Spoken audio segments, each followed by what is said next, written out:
Évangile de Jésus-Christ selon Saint Jean 14, 23, 29.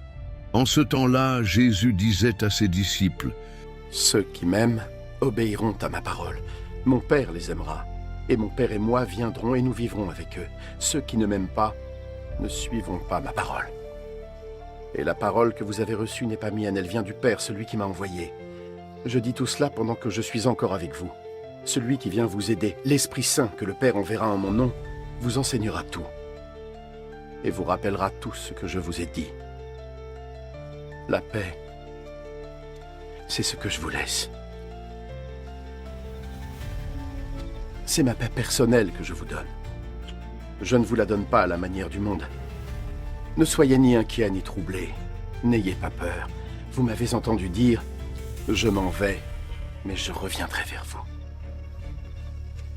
Si vous m'aimiez, vous seriez heureux que j'aille auprès du Père, parce qu'il est plus grand que moi. Je vous l'ai dit maintenant, avant que les choses n'arrivent, afin que lorsqu'elles arriveront, vous croyiez. acclamons la parole de Dieu.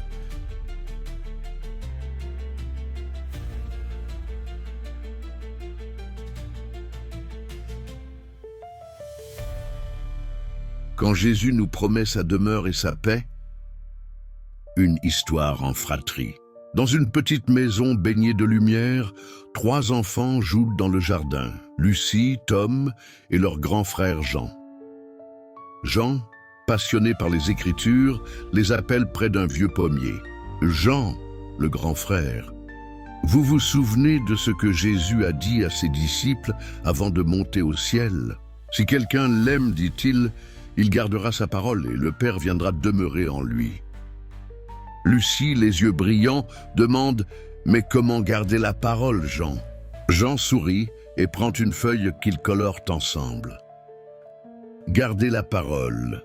Chaque matin, lire un verset et en parler en famille. Accueillir l'Esprit Saint.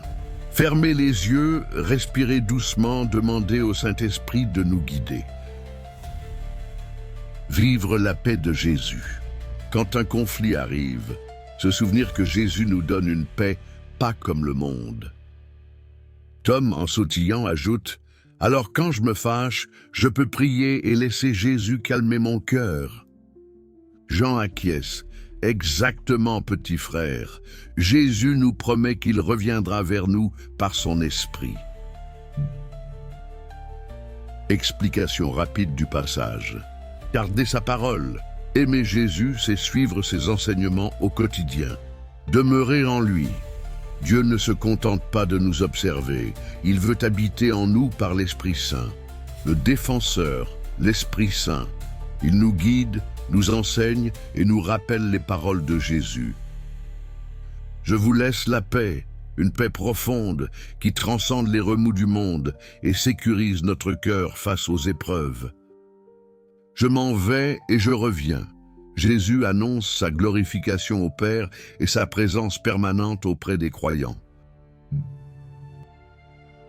Comment vivre ce passage aujourd'hui? 1. Lecture quotidienne. Choisissez chaque jour un court passage de l'Évangile et méditez-le. 2. Temps de silence et de prière. Invitez l'Esprit Saint. Quelques minutes de silence pour l'écouter vous enseigner tout. Acte concret d'amour. Faites une bonne action anonyme. C'est garder la parole de aimer son prochain. Confiance dans l'avenir. Quand un projet ou une épreuve arrive, rappelez-vous que Jésus vous a dit ces choses avant qu'elles n'arrivent, pour que vous croyiez et trouviez confiance. Ainsi, chaque jour, en gardant sa parole, en accueillant l'Esprit et en puisant à la source de sa paix, nous permettons à Dieu de venir habiter en nous et de transformer notre vie.